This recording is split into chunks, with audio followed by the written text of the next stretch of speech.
அண்ணா அண்ணா காசு இல்லை, ஜூஸ் மட்டும் பார்சல் தெரியுமாண்ணா? ஒன்று மட்டும் தந்தீங்கன்னா போதும். ஆமாம்.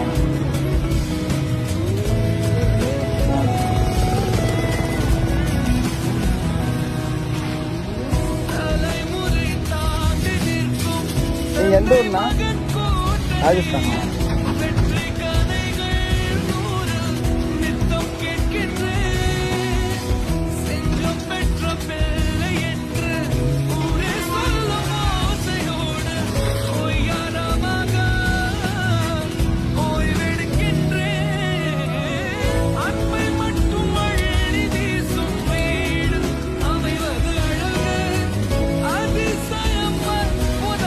ரொம்ப தேங்க்ஸ்ண்ணா. இது இந்த காசை